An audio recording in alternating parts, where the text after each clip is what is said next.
রাতের অন্ধকারে পটল ক্ষেত নষ্ট করলো দুষ্কৃতীরা, কান্নায় ভেঙে পড়েছেন কৃষক। এবার রাতের অন্ধকারে দুষ্কৃতীরা নষ্ট করলো প্রায় 1 বিঘা জমির পটল ক্ষেত, যা দেখে রীতিমতো কান্নায় ভেঙে পড়েছেন মাগুরমারির কৃষক। জানা গিয়েছে মাগুরমারি 1 নম্বর গ্রাম পঞ্চায়েতের ঝাড় মাগুরমারি বাবুপাড়া এলাকার বাসিন্দা বিনয় রায়।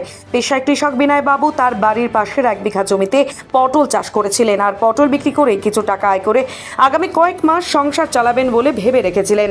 হাটে পটল বিক্রি শুরুও করেছেন। প্রতিদিনের মতো এদিনও সকালে পটল খেতে গিয়েছিলেন বিনয়বাবু। সকালে দেখেন যে পটল গাছের গোড়া কাটা অবস্থায়। ধীরে ধীরে দেখেন সম্পূর্ণ পটল ক্ষেতের গাছের গোড়া কেটে দেওয়া হয়েছে, যা দেখে রীতিমতো কান্নায় ভেঙে পড়েন বিনয়বাবু। পটল খেতেই গড়াগড়ি করতে থাকেন। রাতের অন্ধকারে কে বা কারা এই কাজ করেছে তা জানা নেই, তবে পটল বিক্রি করে তিনি যে স্বপ্ন দেখেছিলেন তা একদম ধূলিসাৎ হয়ে গেছে, যার ফলে রীতিমতো ভেঙে পড়েছেন তিনি। এই ঘটনায় ধূপগুড়ি থানার দ্বারস্থ হবেন বলে জানিয়েছেন বিনয়বাবু। কিন্তু প্রশ্ন উঠছে, একেই দিন এনে দিন খাওয়া কৃষক পরিবার, টুকটাক কৃষিকাজের উপরে নির্ভরশীল গোটা পরিবার। এই ঘটনার পর কিভাবে সংসার চালাবেন সেই কৃষক? কোন শত্রুতায় কে এমন কাজ করলো প্রশ্ন থাকলেও উত্তর অধরা। অন্যদিকে একমাত্র সম্বল হারিয়ে বেকায়দায় পড়া কৃষক এখন সরকারের দিকেই তাকিয়ে সরকারের সাহায্যের আর্জি জানিয়েছেন তিনি। তবে এর আগেও মাগুরমারি এলাকায় একাধিকবার এমন ধরনের ঘটনায় নিন্দা জানিয়েছেন সকলেই। দাদা, আপনার জমি কি হচ্ছে আপনার? সকালবেলা আসি আর দেখা গেছে খুশি কাছে উঠে দিয়ে গেল, তখন তো অত লক্ষ্য করিনি বলে গোল্লা কাটা আছে। পরে 10টা 11টার দিকে আসি দেখা যাচ্ছে গাছগুলো ঝেমড়া নিয়ে দিয়েছে, তারপর গোল্লা সমান দেখা যাচ্ছে, গোল্লা কাটিয়ে দিচ্ছে। কে কাটছে এটা? কি এখন কাটছে দেখলি পরে কি এখন ধরা গেল, হয় দেখা হয় নাই। রাত্রিবেলা এই কাজ করছে? রাত্রিবেলায় না এরকম কাজ করা হয়েছে। কত বিঘা জমিতে?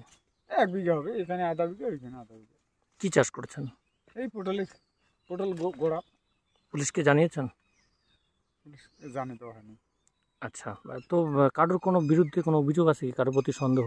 এমনি তো কম বেশি কথা কাটাকাটি হয়, এগুলো নিয়ে তো এখন হলে পরে এখন যদি এরকম কাজ করে তো ধরা মুশকিল। এখন চোখে তোড়া পড়ে নেই, ওইভাবে কেমন করবে? দেখা যাচ্ছে আপনার চোখেও জল। এই আবারটাই কি আপনাদের এই সময়টা করেন? হ্যাঁ, এই সময়টাই তো এই আবারটা করা হয়। মানে এটার উপরেই সংসার চলে? হ্যাঁ, এই মোটামুটি 40, 50, 60 কেজি অব্দি, 70 কেজি অব্দি মাল ওঠালাম। বিক্রি করেছেন কি? কালকে বিক্রি করছি, 70 কেজির মতন নিয়ে এসেছি। কি নাম আপনার? বিনয় রায়। এই এলাকাটার নাম? ঝাড় মাগুরমারি। আপনার? আমার নাম সুদেব রায়। আচ্ছা, এটা কোন এলাকা? এটা ঝাড় মাগুরমারি বাবুপাড়া। কি হচ্ছে এখানে? এখানে মানে কে যেন আর কি কাল রাত্রিবেলা পটলের যে গাছগুলো আছে গোড়ায় কেটে দিয়েছে। তো আজকে বর্ষার দিনে এখন তো বোঝা যায় না, মোটামুটি 12টা হইতে বোঝা গেল যে গাছগুলো সব ঝামেলা লেগে গেছে। তো প্রত্যেকটা মোটামুটি এখানে 1 বিঘা আছে, ওদিকে 1 বিঘায় 2 বিঘা আমার পটল ক্ষেত নষ্ট করে দিয়েছে, একদম গোড়ে কাটাই দিয়েছে। আচ্ছা, কার এটা? আমার মামা হয়। কি নাম? বাড়ি বিনয় রায়। ওনার কি এই মূল কৃষিকাজের উপর নির্ভর করে? হ্যাঁ, কৃষিকাজের উপরে নির্ভরশীল, কৃষিকাজের উপরে জীবিকা নির্বাহ করে। আচ্ছা, ওনার বাড়িতে কে কে আছে? হ্যাঁ, ওনার বাড়িতে, আপনার মামার বাড়িতে?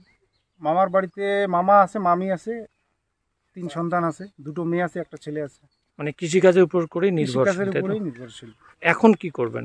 এখন কি করব বোঝা মুশকিল, কারণ ওই কৃষিকাজ যে পটল ক্ষেত উঠছে তা দিয়ে এই বর্ষার সিজনে নুন তেল ক্ষয়খরচা তাই থাকতে বাড়ির যেগুলো হয় আর কি করবে, তো সেগুলো সেইটুকুও তো নেই, নষ্ট করে দিল। এখন কে নষ্ট করে দিল বলা তো মুশকিল, যেহেতু দেখিনি নিজে চোখে। এখন উনি কি করবে, কিভাবে সংসার চালাবে এই বর্ষার সিজনটা, এখন তো উপরওয়ালাই জানে।